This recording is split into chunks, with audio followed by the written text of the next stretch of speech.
बिस्मिल्लाहिर्रहमानिर्रहीम। अस्सलाम वालेकुम एवरीवन। उम्मीद है सब ठीक हो गए। हमारा ये लास्ट टॉपिक है और इसके बाद इंशाल्लाह चैप्टर 2 भी कंप्लीट हो जाएगा। और इसकी बाकी जितनी भी एग्जांपल्स हैं कॉम्प्रहेंसिव एग्जांपल में से फ़र्स्ट मैं करवा रही हूँ। बाकी सेम टू सेम जो हम पीछे टॉपिक्स पढ़े हैं और उनकी जो एग्जांपल्स थी वही वाली सेम एग्जांपल्स आके कॉम्प्रहेंसिव एग्जांपल्स में दी हैं, तो वो ख़ुद पढ़ोगे ना तो समझ आ जाइए, ठीक है। तो ये वाली थोड़ी सी बड़ी एग्जाम्पल थी तो ये मैं ख़ुद करवा रही हूँ। अच्छा देखो, अब हमारे पास सबसे पहले ओपनिंग बैलेंस है कैश इन हैंड कितने 178,000 और बैंक ओवरड्राफ्ट यानी कि बैंक ने हमें इतना अलाउ किया हुआ है कि हाँ आप जो है वो इतने पैसे बैंक से ले सकते हैं, ठीक है। तो ये बैंक का एक तरह से हमारे पास बैंक के इतने पैसे हैं 769,000, ठीक है। अब ये एक तरह से आप बोलेंगे क्या ये ट्रांजैक्शन है? नहीं, ये ट्रांजैक्शन नहीं है, ये सिर्फ हमें ओपनिंग बैलेंस दिया हुआ है, ठीक हो गया। और जो ओपनिंग बैलेंस होता है वो हम बैलेंस BD यानी बैलेंस ब्रॉट डाउन के नाम से लिखते हैं स्टार्ट में। ये हमने पीछे पढ़ा भी था कि जो पिछले टाइम का बैलेंस हमारे पास रह जाता है वो नेक्स्ट टेबल में हम एज अ बैलेंस BD यानी बैलेंस ब्रॉट डाउन लिख रहे होते हैं। तो यानी यहाँ पे कैश बुक में कैश की साइड पे 178,000 देखो लिखा हुआ है और बैंक की साइड पे कितना लिखा है 769,000 लिखा हुआ है। तो हम इसको कैश बुक में ऐड कर देंगे क्योंकि बैंक और कैश जो है वो हमेशा कैश बुक में ऐड हो रहा होता है। जो क्रेडिट वाली चीज़ें वो बाकी बुक्स में ऐड हो रही होती है, पहले बताया था मैंने, याद है। फिर उसके बाद 2 अगस्त को क्या हुआ है, office furniture purchased from rabbit for cash and on credit for 38,000 and ₹129,000 respectively. अब देखो हमने ऑफिस फर्नीचर ख़रीदा है, उसमें हमने पैसे कितने दिए 38,000 हमने दिए हैं और क्रेडिट पे वो कितने 129,000। अब सबसे पहले पहला वाला पार्ट हमारे पास कैश का है, ठीक है, यानी कि फ़र्नीचर हमने कैश से ख़रीदा है। किससे ख़रीदा है? कैश से ख़रीदा है। तो कैश से अगर हमने फ़र्नीचर ख़रीदा है तो वो कहाँ पे जाएगा? वो कैश बुक में जाएगा। क्यों? क्योंकि हमारा कैश कम हुआ। तो देखो कैश बुक में सेकंड डेट पे क्योंकि पैसे गए तो वो क्रेडिट की तरफ जाएगा, तो राइट साइड पे देखो क्योंकि क्रेडिट जो है वो राइट साइड पे होता है। तो सेकंड में फ़र्नीचर हमारा कैश से पैसे गए तो कैश वाले कॉलम में हम लिखेंगे 38,000, ठीक हो गया। और फिर उसके बाद जो दूसरा पार्ट है उसमें क्या है कि फ़र्नीचर हमने क्रेडिट पर ख़रीदा। अब ये इन्वेंट्री है, फ़र्नीचर इन्वेंट्री होता है? नहीं, फ़र्नीचर इन्वेंट्री नहीं होता। अगर ये इन्वेंट्री होता तो हम परचेज डे बुक में लिखते, लेकिन फ़र्नीचर एक नॉन करंट एसेट है। तो ये जो फ़र्नीचर है नॉन करंट एसेट, ये कहाँ पे जाएगा? जनरल जर्नल में जाएगा। तो जनरल जर्नल में देखो 2 अगस्त पे क्या लिखा हुआ है, ऑफिस फर्नीचर हमारे पास आया तो वो डेबिट हो गया 129,000 से और हमारी जो लायबिलिटी थी वो क्रेडिट की तरफ जाएगी। रैबिट जो कि एक कंपनी है, ठीक है, जिससे हमने ख़रीदा है, तो वो लायबिलिटी हुई और वो क्रेडिट की तरफ चला गया 129,000 पे, ठीक हो गया। उसके बाद देखो 3rd पे है 3 अगस्त को क्या हुआ, goods purchased for cash from Bina and co for ₹85,000। तो goods purchased for cash from Bina and co for ₹85,000, ठीक है। यानी अब यहाँ पे हमने क्या ख़रीदे? गुड्स ख़रीदे, किस पे? कैश पे। अब गुड्स हमारे पास इन्वेंट्री है। अब अगर ये क्रेडिट पे ख़रीदे होते तो हम फिर देखते कि भाई हमने जो है इसको परचेज डे बुक में डालना है या ये गुड्स है, इन्वेंट्री है, ये चीज़ें सिंपल कैश की बात हो रही है। तो बस कहीं दिमागी मत लगाओ कि ये इन्वेंट्री है, क्या है, कैश से ख़रीदा है तो कैश इन्वॉल्व है, तो कैश बुक में चला गया। तो कैश बुक कहाँ है? कैश बुक में देखो परचेजेस थी हमारी 3rd डेट पे देखो, क्योंकि क्रेडिट साइड पे जाएगा क्योंकि पैसे गए हैं। तो 85,000 हमारे कैश के कॉलम में क्रेडिट साइड पे परचेजेस में कैश बुक में आ गए, समझ आ गई। फिर 5 अगस्त को क्या हुआ, goods purchase on the credit from moon and को एंड शान ट्रेडर्स। इसमें क्या हुआ है? क्रेडिट पे ख़रीदे हैं, गुड्स ख़रीदे हैं, इन्वेंट्री है, तो ये इन्वेंट्री जनरल जर्नल में नहीं जाएगी, ये किस में जाएगी? परचेज डे बुक में जाएगी। और परचेज डे बुक में हमने कैसे लिखा?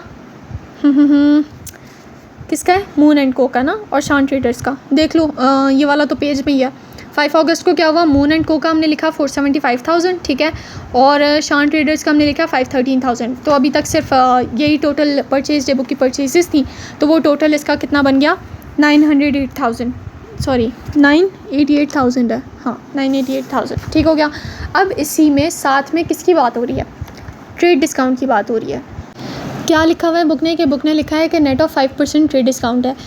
अब देखो ट्रेड डिस्काउंट हमने ये पढ़ा था कि वो डिस्काउंट पहले ही हम माइनस कर देते हैं, जो हम जितने पे हम सेल कर रहे होते हैं, हम ख़रीद रहे होते हैं, तो वो ट्रेड डिस्काउंट ऑलरेडी पहले ही माइनस हो जाता है, तो वो ऑलरेडी नेट अमाउंट लिखी हुई होती है। डिस्काउंट के बाद की जो अमाउंट होती है उसमें हम चीज़ें बेचते या ख़रीद रहे होते हैं, ठीक है।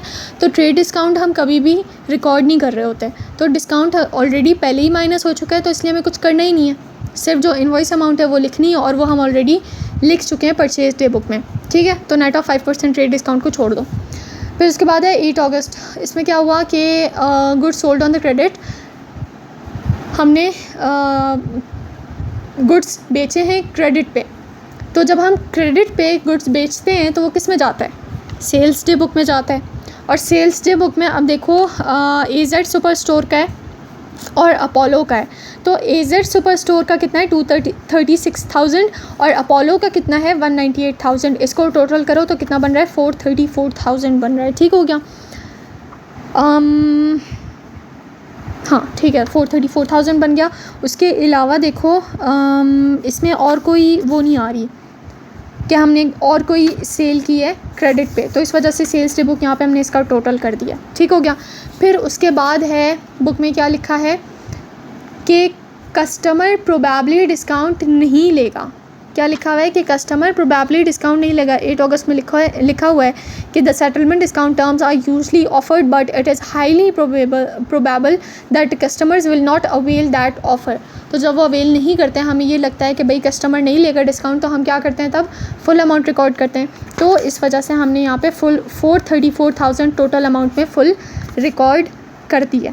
आगे समझ, क्योंकि हमें ये पता है कि कस्टमर ने डिस्काउंट नहीं लेना है। फिर उसके बाद है, और अगर कस्टमर बाद में अगर ले लेगा डिस्काउंट तो फिर वो हम रिवर्स एंट्री कर देंगे, ठीक है। फिर 10 अगस्त को क्या हुआ है, goods costing 68,000 return to moon.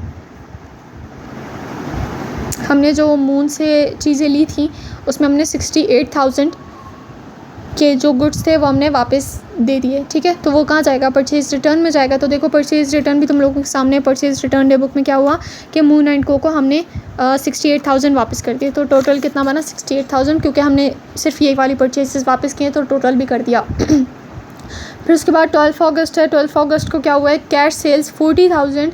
अब इसमें हमें कैश मिला है, कैश सेल्स हुई है, क्रेडिट सेल्स नहीं हुई है, कैश सेल्स हुई हैं।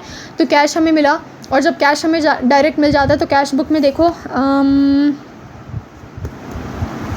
पैसे मिले सेल्स 12। कैश बुक में देखो लेफ़्ट साइड की तरफ 12 पे लिखा है सेल्स 40,000, कैश कॉलम में लिखा है, ठीक है। तो ये हमने कैश बुक में रिकॉर्ड कर दिया, ठीक हो गया। फिर उसके बाद हमारे पास है 16 अगस्त। उसमें क्या हुआ है कि हमें चेक रिसीव हुआ है, अब ये भी हमें पैसे मिले, ठीक हो गया।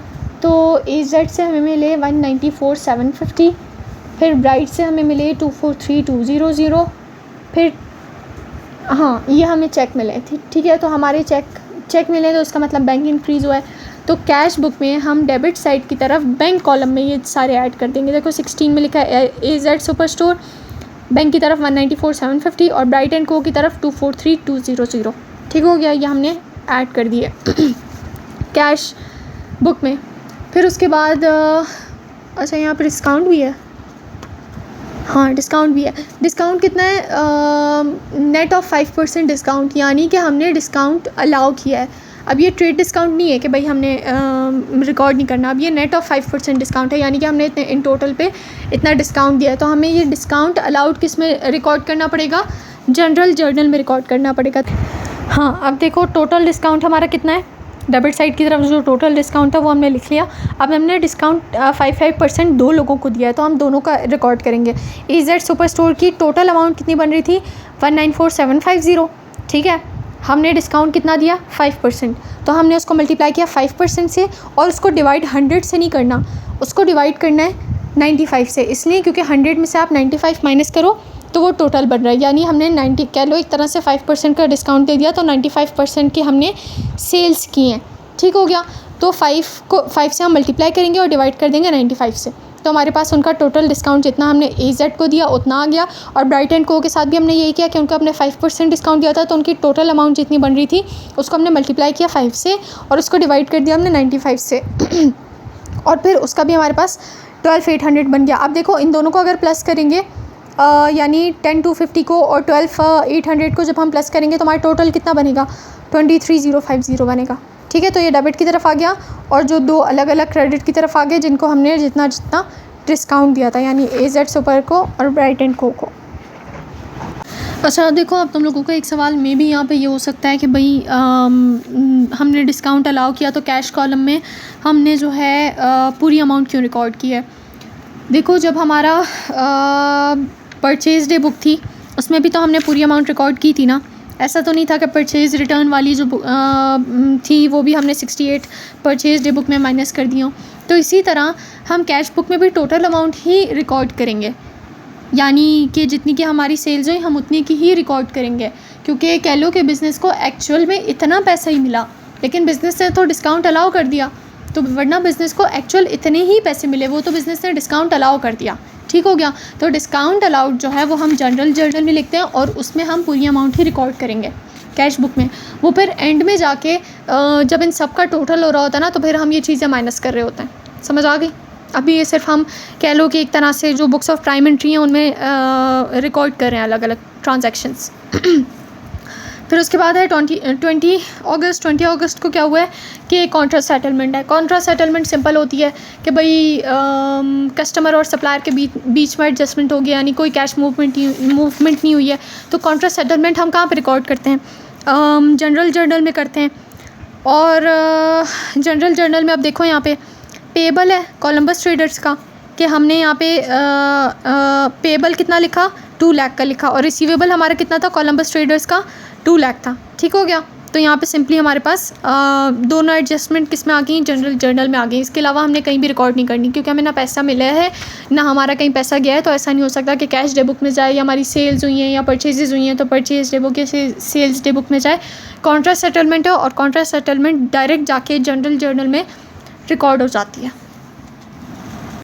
अब यहाँ पे एक सवाल तुम लोगों का ये भी हो सकता है कि भाई जो पेएबल है वो डेबिट साइड पे क्यों है और रिसीवेबल जो है वो क्रेडिट साइड पे क्यों है। ठीक है, तो देखो ऐसा था कि कोलंबस ने भी तुम्हें पैसे देने थे और तुमने भी कोलंबस को पैसे देने थे।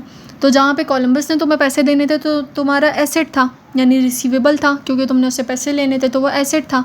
और तुमने जो कोलंबस को पैसे देने थे वो तुम्हारी लायबिलिटी थी। तो एडजस्टमेंट के बाद क्या हुआ कि अब ना तुमने कोलंबस को पैसे देने, ना कोलंबस ने तुम्हें पैसे देने। ठीक है, तो तुम्हारे जो रिसीवेबल्स थे वो क्या हो गए, ज़ीरो हो गए। ठीक है, यानी तुम्हारा जो एसेट था वो डिक्रीज़ हुआ, तुम्हारे रिसीवेबल्स अब नहीं रहे। तो जब तुम्हारे रिसीवेबल यानी कि तुम्हारा एसेट डिक्रीज़ हुआ तो क्रेडिट की तरफ जाता है। तो तुम्हारे जो रिसीवेबल्स हैं वो किस तरफ लिखें, क्रेडिट की तरफ लिखें। ठीक है, और पेएबल तुम्हारा जो है वो भी ज़ीरो हो गया, क्योंकि तुमने अब कोलंबस को कोई पैसे नहीं देने, तो वो तुम्हारी लायबिलिटी थी। और जब लायबिलिटी डिक्रीज़ होती है तो वो डेबिट होता है। तो पेएबल जो है वो किसकी तरफ चला गया, डेबिट की तरफ चला गया। आगे समझ। अच्छा, उसके बाद फिर है लास्ट 25 अगस्त को क्या हुआ है कि भाई हमने जो है वो पेमेंट की है। ठीक है, अलशम्स को पेमेंट हमने कितनी की है, 225,000 की। तो उसने हमें डिस्काउंट भी दिया है। डिस्काउंट कितना है, 10% का। तो एक तो हमारा कैश गया। ठीक हो गया। तो जो कैश गया वो कैश बुक में जो है वो बैंक कॉलम की तरफ लिखा जाएगा। ठीक है, बैंक कॉलम की तरफ हमने कितना लिख दिया, 225,000 लिख दिया। ठीक हो गया।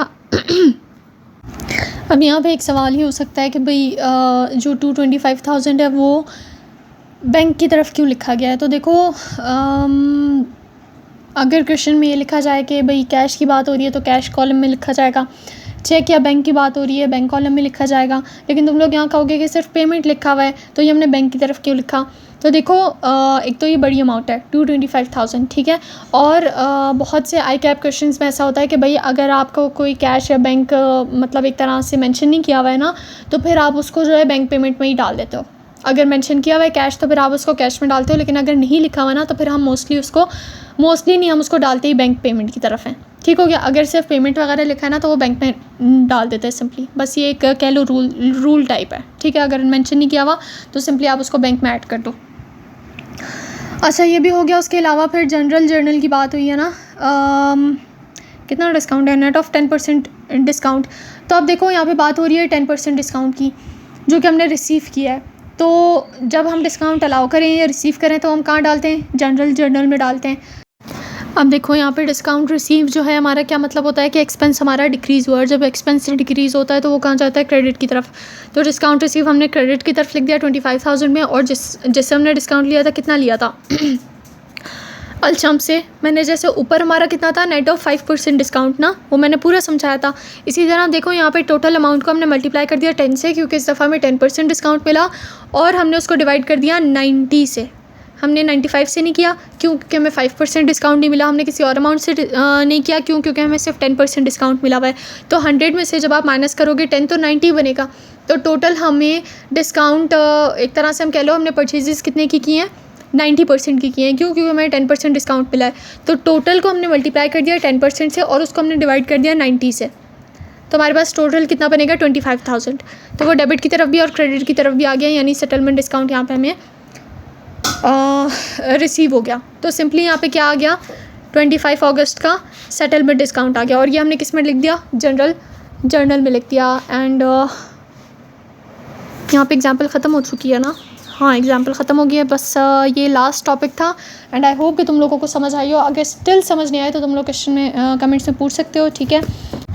मैं इंशाल्लाह ज़रूर रिप्लाई कर दूँगी। बाकी लाइक और सब्सक्राइब करना हरगिज़ नहीं भूलना, और मेरे पेरेंट्स को और मुझे अपनी दुआ में याद रखना। अपना ख्याल रखना। अल्लाह तुम लोगों को मुहाफ़िज़ हो। अल्लाह हाफ़िज़।